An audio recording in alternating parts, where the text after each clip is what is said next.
do you have plans like in season 2, or have you finished shooting season 2, or are you starting? No, we haven't. The only thing we've done in respect to season 2 is just come up with a list of concepts for new episodes. But we have no pickup on a season 2 or not. They're basically waiting to see how the DVD sales do and go from there. You know what I mean? Oh, right on. Well, because I hate to use the word child star, but I mean, are there surprises in season 2? Have you started approaching people?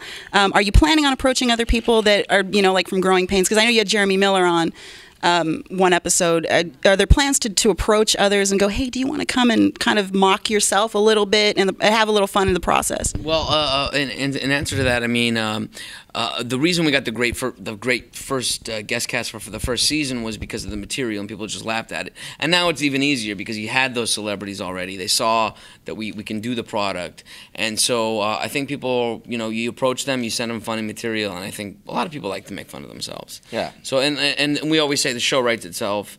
I mean, we go out one night and we come up with an entire episode. I mean. Oh yeah. In fact, Dave just did Entourage and got an invitation to the cast and crew party. So he invites me. So we're like, cool. We'll go to the cast and crew party. We get there. Nobody from the Entourage cast is there at all. It turns out that it's just the crew party, and that they had done a separate party the night before for the cast. Huh. So David was the only actor at the entire event.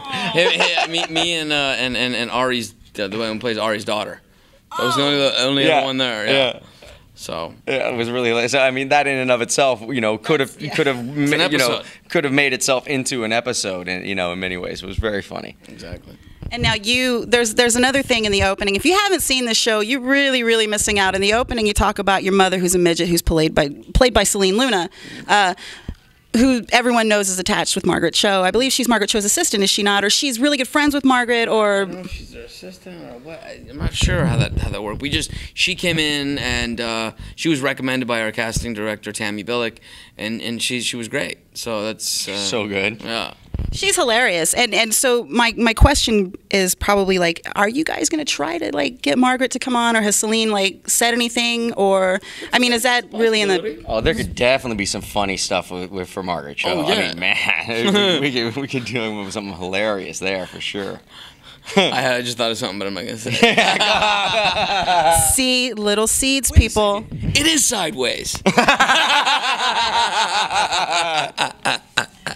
Oh my goodness. Now, the last question I have, obviously. Oh my God. See, good times, people. Good times. These are the nicest guys you'll ever meet. Please say hello to them when you see them. Don't throw rocks. Throw ones. Why did I say that? I have no idea. Throw hundreds. Yeah, sorry, hundreds. Cookies? Do you play video games? I'm not. I was never born into game. The last one I really was into was Atari 2600. Oh, up top. Very good choice. What about you, Corin?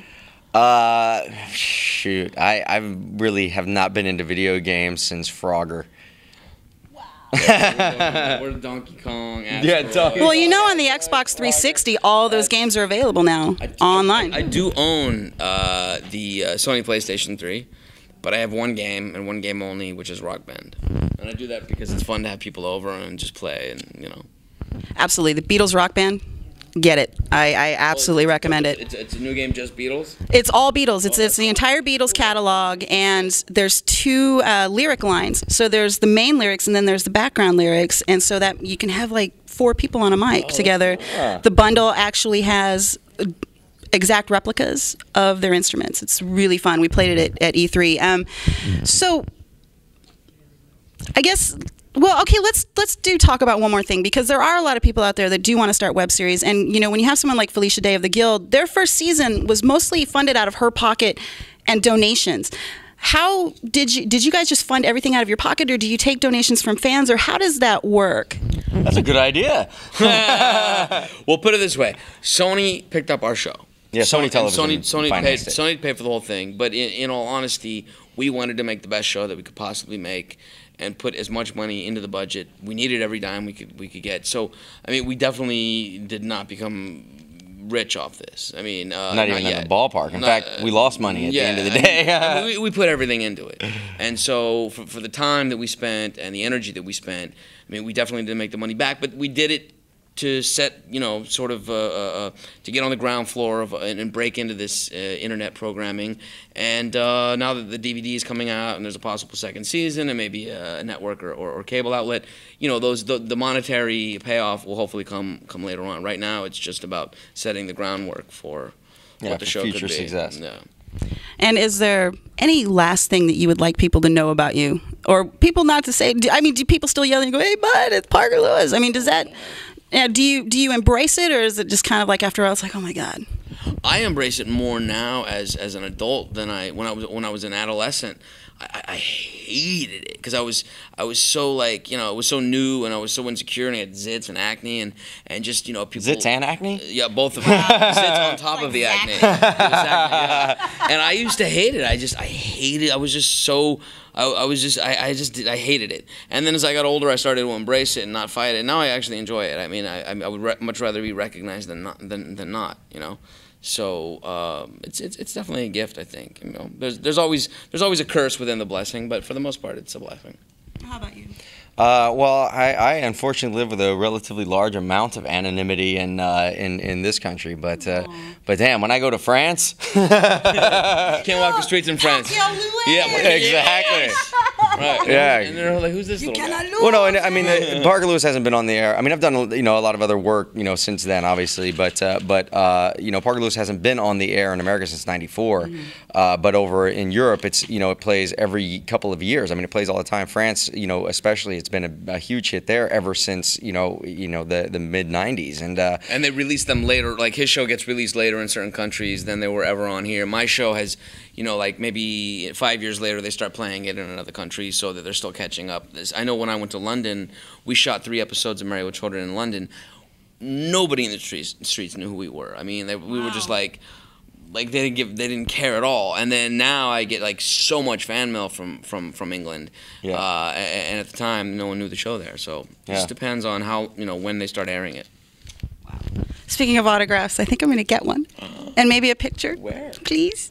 And I did it on camera because I am really, really sneaky. All Asians are sneaky. You're Asian? I am. Korean, Chinese, and then Scottish, British, all that stuff on the other side. Gotcha. I don't look Asian. No. Kind of like Guatemalan. I told you so. I told you guys so. David Faustino, Corin Nemec, thank you so much. Guys, Crixley, Fangirls Guide. You can also catch us, of course, at girlgamer.com. You can find us at blip.tv, and I think it's Fangirls Guide /blip.tv. What are you asking me for? I just made the page. Where they can find us? Absolutely. They can find Star-ving at obviously crackle.com. Also all over the net at MySpace and Hulu, and now on DVD as of today at Amazon.com. Yep, buy the DVD. You got all kinds of extras that you won't see on the tube. Very true. You'll see naked butt and other stuff. Yes. Twitter. Do you have Twitters? Twitter.com right here. You can follow me, Twitter.com /David Faustino, and MySpace.com. Yeah, I don't Twitter or Facebook, but I got the MySpace still. Boo earns. Yeah, well. You should get on the Twitter, my friend. It's just too time consuming. Come over to the dark side, Corin. We have cookies. Come on. He'll be there before you know it. He'll be there. Yeah. He'll give in and then be like, to talk to your fans. I mean, it really is, Corin. Immediate response. You can be like, hey, you want to come be on my show? And people will be like, yeah, okay. That's pretty badass. Nice. You will come to the dark side. He'll be there. And then I'm going to be the first one to harass you and go, I told you so. Or do it as, I told you so. Exactly. Yeah, oh, and I just stepped on his foot. And I touched his knee. Oh, my gosh. All right, we got to go. So I will see you guys next week. Bye. See ya.